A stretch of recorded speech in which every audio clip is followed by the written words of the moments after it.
joined now by the owner, the chief brand officer, wanted to make sure to get that right, Kalen, and president, of course, of the Indianapolis Colts Foundation, Kalen Jackson. Thank you for having us at camp. It's one of our favorite stops, the welcome, and I'm so happy to be here at a public practice. How's it been so far? It's been so good. We're so excited you're here. Seriously, you've been all over the place, and we're glad that you're with us. It's a good old quarterback competition with new defensive coordinators, so much to celebrate and be excited about. And I know that we are all about this season celebrating the legacy of your dad. Yeah, so it's obviously been a really tough summer for us, but people have asked, of course, like how are we doing and how does it feel new and all those things. But I think the biggest thing transition wise is just that he's not here, and I think that part is obviously really difficult for us. We were a really close family, and he dreamed of this happening someday. I mean, this is what he used to talk about since we were kids, that he could see his 3 daughters, as women take on this role. And I think as time went on, and then obviously once he passed, realizing how bittersweet and that moment was, that moment that he dreamed so much of, that he knew he'd never be there to see it. And so I think if anything, it lights a fire in us to want to make him proud, and I think that when we won the Super Bowl and he turned to us and said, remember this moment because you may never get here again. And I want you to stop and remember how you feel, because to get here is impossible. Like, everything has to go right. Everything has to go perfectly right. And this is such a huge moment. And I think we hope to be able to get back there and remember that moment that we had with him and get back to the top again. That's the obviously overarching goal. It sounds like he prepared you for this, but you can't prepare for it. Yeah. It's incomprehensible. Can you sort of explain, if you can, what this past month's been like? Yeah, I think there's parts of it that you're so busy that it kind of delays the grieving process in some ways. But it's also a beautiful thing in the sense that, when someone passes, a lot of times you feel like everyone moves on. But the whole city and the whole NFL community and everyone has been so kind and grieving it with us still. And everywhere we go, we get to hear these amazing stories about him and how they impacted his life and how they impacted the league. And of course, we know so many of those, but we love hearing that, and it keeps his memory alive. I think that's what a lot of people hope, is that someone doesn't just disappear when they're gone. And he definitely never will. And I think he lives in everything that we do and everything that we think of and decide. I got this new tattoo for him this off season. It's a cross that he would wear all the time. And I think just the whole idea of this whole season being able to memorialize him in so many ways. But as I said, he lives in the horseshoe. It's like he is that. And I think being able to bring football to the state of Indiana and to see what he left as a legacy, from the stadium to bringing the Super Bowl here in 2012, the list goes on and on. He did so much, and he gave us this access and trust at such a young age that when people ask about the transition, of course, there are elements that might be new or decisions that are now in our laps, but he let us in all of those conversations. We were never not allowed to be a part of that. And he would ask us, even if I was like, yes, I understand. Like, say we were in an owner's meeting. I have a memory of being at a dinner, and he was like, we were talking about the owners' meetings that day, and he said, so you understood what they were saying? And I said, yeah. And he said, well, explain it to me. I want you to explain it back to me. So, like, he really, wanted to know we really got it and understood the seriousness of this business. But he also loved the football side and the fun side and the fan side. And so we're trying to take all of that and continue it and obviously add our own little flair to it. But I hear him all the time, that'll never go away. Is there one thing that you hear over and over again, or like there's a few. There's a few. He always talked about, he hated the word owner. He loved the word steward, because he's like, before me there was somebody, and after me there'll be you, and hopefully, and then after you guys there'll be somebody else. And it's your job it's not just about the team and the league, it's about how you impact the community, how you impact the state, how you impact the world. Mm-hmm. And so he really liked the word steward, because he doesn't own anything. He's like, we don't own anything. This is a gift. Like, it's a blessing that we get to have this opportunity. And I think with a lot of challenges comes opportunity, and with opportunity comes great responsibility. And I think we really, really feel that. But I would say that he used to always say, it's amazing what you can get done when nobody cares who gets the credit. So it's one that I always really think of. And, when it comes to the football side, I think that we hope to continue the legacy. He always said, doesn't matter what player you talk to, from what year that he said more than once to them, what do you need? What can I give you? How can we be there for you? And I think that that's what we hope to continue. That it's something that we think is a key to success, is being whatever they need, giving it to them to succeed. And I think that really, kind of goes into even the elements in the community, and with Kicking the Stigma in particular, and how we don't just apply that outside the building, but within the building. What do you need to take care of yourself mentally? Like, this is an important element of your life, and how can we be different? Like, how can we support you in any possible way, where if you do have a need there, that you can heal with dignity, just like you would with a physical injury.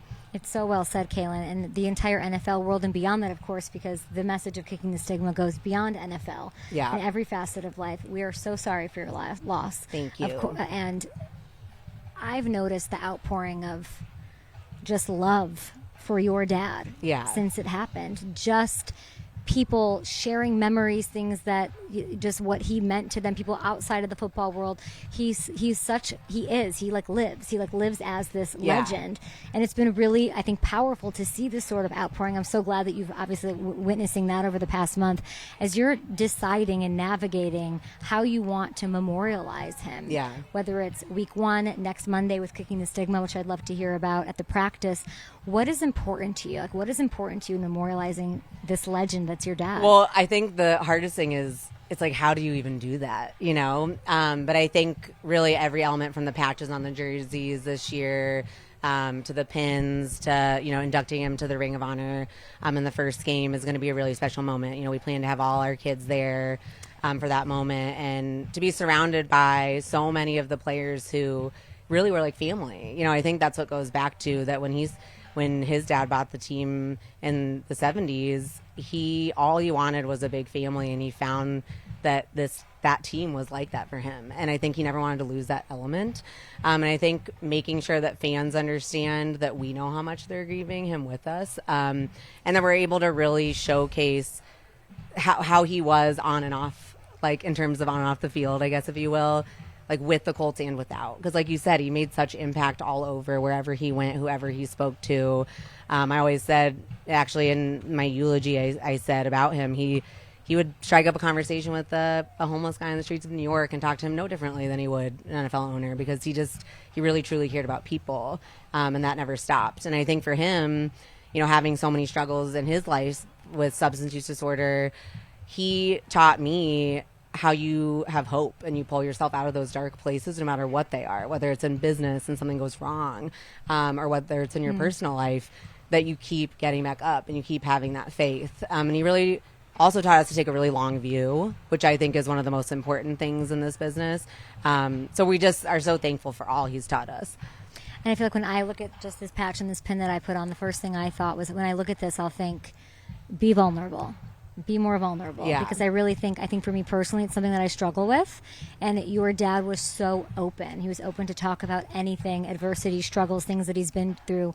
People don't like to be that way, and it's so important. So like that's, I think, just for me, like the lasting impact and being open. And I like that you said faith, because it's so true. He just had faith and hope with everything, and being able to overcome things at all odds. Yeah. Well, and he always said, don't give up 5 seconds before the miracle. Like, you never know when that time's coming, and you can't keep staying down. You got to get back up and count your blessings and what you do have. And there's always something. There's always light in the darkness. Sometimes you have to look a lot harder.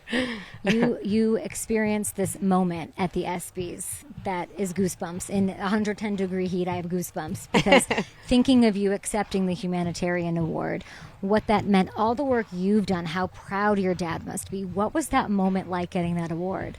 It was really emotional. I think I've done a lot of talking about him, and I had to pause at the beginning of my speech, just because when he found out we were even nominated, because we were nominated 3 years in a row, and then we won this year, he was just in awe, I think, of what we've been able to build with this initiative. And I think forever he is so proud of his impact in the community, and knowing that it's not about the accolades, like I said with his other quote, who cares who gets the credit. It's about the fact that those credits enable this conversation to continue and get bigger and make that much more of an impact. And so I felt him there with me for sure. And I know that he was smiling down at me. And it was so nice to have Pat McAfee with us as well. And they had such a close relationship. So it was meaningful in so many ways, I think. And so many people reached out afterwards because they know how much it would have meant to him to have that. And being the third team to have won that award in the NFL was super special as well. And so it was just an honor and met so many amazing people. That whole night I was inspired by. You leave so inspired to even do more because you look at what everyone's doing. It's amazing. What more can you do? I'm looking at honestly, I'm we looking can at always do and more. Congratulations on the award and all the money and like what this has become. And you like getting the other teams in that's last year and this one year of with the most Packers. Are the Packers encouraging in? things. The Packers are in Let's this year. go. What are they doing? So we're similar. We're doing the shirts for coaching staff doing during practice or joint practice, but they're also going to be doing a joint service project again, like we've done. They're going to be boxing Narcan kits for Overdose Lifeline, one of our grantees. So they're going to be putting together 2,000 kits, which are imperative in terms of saving people's lives, but also allowing them to get help. So it's to me, having teams continually join us in this effort is so meaningful, and it really showcases to their fans too. Everyone who's done it with us so far have had the best response. It's everywhere, and it's wonderful. I mean, that's the whole point. We've always said, it's not about our logo. That's why we take our logo off. We put their logo on. As long as you're willing to talk about it. Yeah, it's like as long as you're willing to talk about it, that's what makes the difference. So. So that's our version, and then theirs will have obviously the Packers logo on it. So kicking the stigmas. Yes. I mean, this is everywhere, and I was looking at the numbers. I mean, I know we're going to be up to, because we have our most Kalen. recent grants being announced, and so that'll be another 800,000. So we'll be up to over 32 million committed since 2020, which is being able to make a huge impact for sure. What has been the most rewarding part watching the success of this?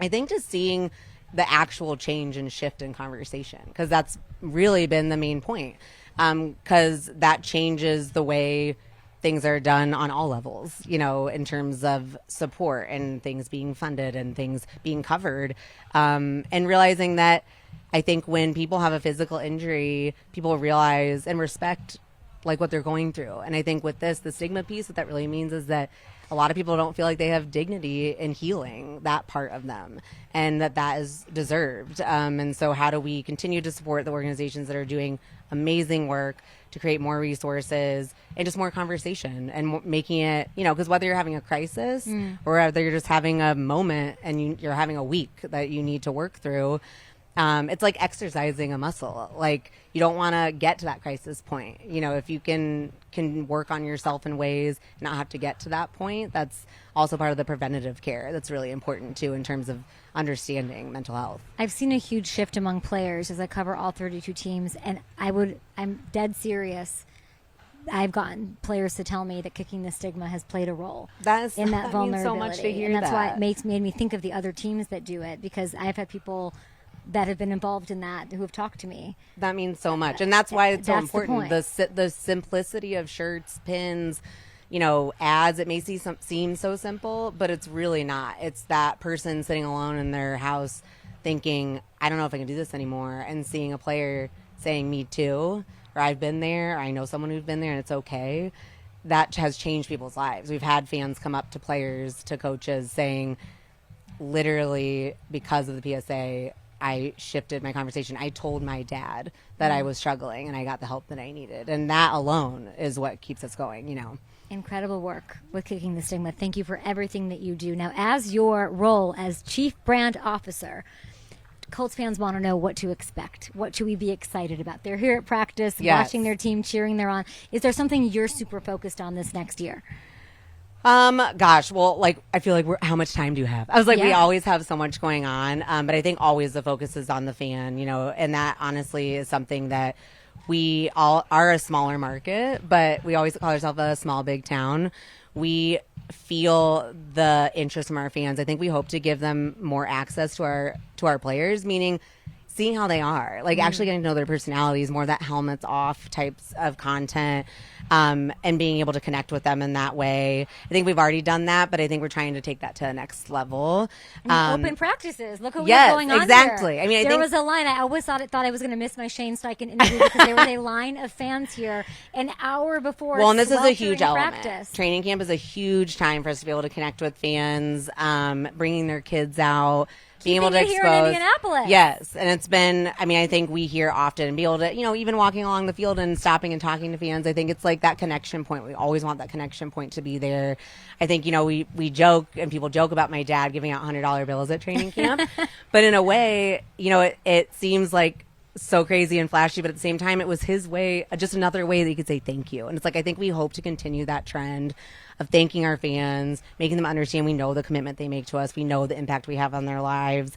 Because we know when we have a loss, it affects their whole week. But I think the biggest thing in terms of the team and everything, what I'm most excited about is we have intense competition this year. And I really think that really generates a successful team. And so I'm super excited about that. Camp's been great.